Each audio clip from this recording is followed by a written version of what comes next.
कोई कहेगा ये करो, कोई कहेगा ये मत करो, कोई कहेगा वो करो, कोई कहेगा वो मत करो। क्या करो? अब आ गया एडजस्टमेंट करो। अब एडजस्टमेंट कब तक करोगे और किस हद तक करोगे?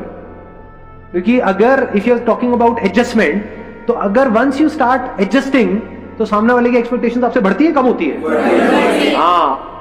The moment you fulfill an expectation of somebody who is close to you, who is related to you, तो उससे क्या होता है? क्या हमेशा के लिए उसकी सारी एक्सपेक्टेशंस खत्म हो जाती है या एक्सपेक्टेशंस और बढ़ जाती है? अपने हस्बैंड की एक एक्सपेक्टेशन पूरी करी तो क्या हस्बैंड आकर के सामने से ये कहते हैं कि हाँ now I got a perfect wife, या फिर वो बोलते हैं कि हाँ तुमने ये तो करी, अब ये भी करो, अब ये भी करो, अब ये भी करो। तुम्हें जीन्स टी शर्ट पहनने के लिए मना किया था, सूट पहनने के लिए बोला था, लेकिन सूट से कुछ नहीं होगा बेटा, पल्लू भी करो, साड़ी पहनो, घूंघट करो, पैर छोड़ो सुबह उठ करके। ये सब चीजें होती है नहीं होती? रिलेट कर पा रहे हो मैं क्या कह रहा हूं? तो क्या ये सोल्यूशन है? क्योंकि एक्सपेक्टेशंस का कोई अंत है। तो ये बात हमको बिल्कुल क्लियर हो जानी चाहिए। It is impossible to fulfil the expectations of everybody. इसके बारे में कहा जाता है कि इस दुनिया में जितने भी लोग हैं, अगर उनकी जो जरूरत है, यानी कि जो उनकी नीड्स है, उसको पूरा करना हो तो आज हमारे पास में इस दुनिया में उससे बहुत ज्यादा रिसोर्सेस है कि इस पूरी दुनिया में कोई भी भूखा ना रहे। नीड्स तो सबकी ऐसे पूरी हो सकती है, लेकिन एक्सपेक्टेशंस यानी कि डिजायर्स किसी एक आदमी के भी अगर आप पूरे करने निकल जाओ तो पूरा का पूरा यूनिवर्स भी कम पड़ जाएगा। तो हम क्या देख सकते हैं कि सामने वाला जो बंदा जो भी हमसे एक्सपेक्ट कर रहा है, इज दैट अ नीड और इज विश और डिजायर?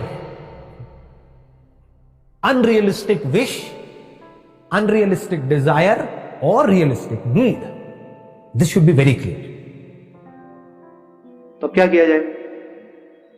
अब यहां पे अगर आपकी प्रायोरिटी सेट कि इन रिलेशनशिप्स में से सबसे इंपॉर्टेंट ये है, number 1, number 2, number 3, number 4, number 5, और बहुत बार क्या होगा आप देखोगे कोई दूर के रिश्तेदार आपके घर में आए, उनकी वजह से आप अपनी बीवी से लड़ रहे हो। पागल नहीं हो? इस रिलेशनशिप को पूरी जिंदगी चलाने के लिए क्या क्या ऐसी क्वालिटीज है या क्या क्या ऐसी कंडीशंस हैं जहां पे मैं कोई कॉम्प्रोमाइज करने को तैयार नहीं? For example, extra marital affair, I will not compromise under any circumstances. Must be very clear. नहीं तो वो एडजस्टमेंट कहां तक जाएगी उसकी कोई लिमिट नहीं है जी। सामने वाला तो कहेगा एडजस्ट करो। And if you understand the definition of love as theoretically समझा, इसको प्रैक्टिकली नहीं समझा, आप कहोगे अच्छा हमको किसी से कोई एक्सपेक्टेशंस ही नहीं होनी चाहिए। इसका मतलब क्या है? तो वो ही करो जिसमें सामने वाले को खुशी मिलती है। तो उसको तो किसी भी चीज में खुशी मिल सकती है। Tomorrow if you give so much of freedom to your husband, अगर इसको हम प्यार कहते हैं, तो that person might say that I will bring a prostitute in our home. बैठे रहो शांति से, फिर बैठ करके आप और दुखी होगे। आपको मेरे अंदर एक्सपेक्टेशन क्यों हो रही है कि वो ऐसा ना करे, वो जो कर रहा है मैं उसको करने क्यों नहीं दे रही? इसका मतलब क्या मुझे उससे प्यार नहीं है? मैं इतनी बुरी हूं?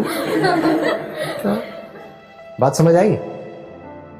जब भी मैं बोलता हूं कि हमारे अंदर कोई एक्सपेक्टेशंस ना हो, तो इसका मतलब आई एम 100% श्योर बहुत सारे लोग गलत मतलब निकाल लेते हैं। देखो, जो आप कह रहे हो, अगर मैं आप ही के पॉइंट को थोड़ा सा और आगे बढ़ाऊं, आप किसी के साथ में आपकी मान लो मैरिज हो गई और वो बंदा है, आपको सिगरेट पीना बिल्कुल पसंद नहीं है, और वो घर में बैठ करके आपके सामने सिगरेट पीता रहता है और आपके मुंह पे धुआं छोड़ता है तो क्या यहाँ पे एक्सपेक्टेशन होनी चाहिए कि वो ऐसा ना करे या नहीं होनी चाहिए? तो एक्सपेक्टेशंस होना बुरा नहीं है, बट एक्सपेक्टेशंस हमेशा रियलिस्टिक होनी चाहिए। रियलिस्टिक अनरियलिस्टिक में फर्क समझ आ गया हमको? अनरियलिस्टिक मीन्स कि आप सिगरेट पीना ही छोड़ दो, दैट इज अनरियलिस्टिक। क्योंकि एक बंदा 20 साल से सुट्टेबाज बना है, वो 20 मिनट में नहीं छोड़ सकता है, तो that is unrealistic expectation. But ये एक्सपेक्ट करना कि भाई तू घर में मत पी, एटलीस्ट मेरे साथ में मत पी, पीना है तो वहां जाकर, या अगर घर में बच्चे हैं तो बच्चों के सामने मत पी। अपनी लाइफ तो आप खराब कर रहे हो, ठीक है, that is your responsibility, but बच्चों की लाइफ एटलीस्ट खराब मत करो। That is realistic expectation. फिर भी सामने वाला बंदा नहीं मानता तो, और अलग होना पड़ता, छोड़ दो, that is part of love. जैसे ही कुछ भी गलत हो, you need to take a stand. इस दुनिया में you need to be a warrior, मतलब ऐसा वॉरियर कि कोई भी सिचुएशन आ जाए, कोई पर्सन आ जाए, आप लड़ने के लिए तैयार हो पूरी तरह से। लड़ाकू नहीं हो, लेकिन अगर जरूरत है तो लड़ने के लिए तैयार हो। लेकिन अंदर क्या कर रहे हो? अंदर हल्के फुल्के। ठीक है, हो गया ना?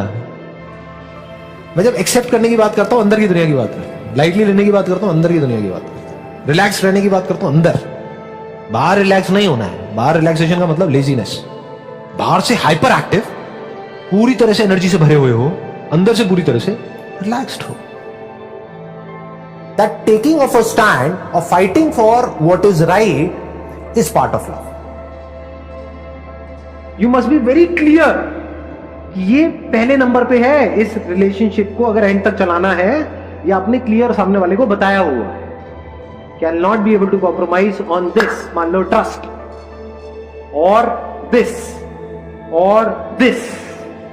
मान लो तीसरे नंबर पे कोई है, वो तीसरे नंबर पे क्या हो सकती है?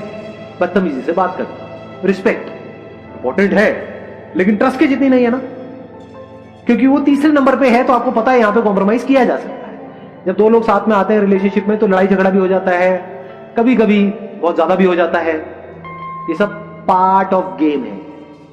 ज्यादा वहां पे सेंटी नहीं होना है बैठ करके कि ऐसा कैसे बोल दिया तूने मुझे। अरे बोल दिया, वो भी भूल गया, तू भी भूल जा। समझे मैंने क्या बोला है? कि ऐसा तो नहीं है कोई सिचुएशन है जो तीसरे नंबर पे है, उसकी वजह से आप रिलेशनशिप को ही खत्म कर रहे हो। यू आर एब्सोल्युटली क्लियर कि जो तीन चीजें इस रिलेशनशिप को एंड तक ले जाने के लिए सबसे इंपॉर्टेंट है, वो तीनों क्वालिटीज इस बंदे के अंदर है। बाकी की चेंज की जा सकती है। इट विल टेक टाइम, एक दिन में नहीं होगा। बिल्कुल ऐसा है जैसे किसी पौधे को बड़ा करना, उसकी केयर करनी पड़ेगी। इसी केयर को प्यार कहते हैं। हर वो काम करना होता है जो आप चाहते हो कि आपके साथ हो। सिंपल है।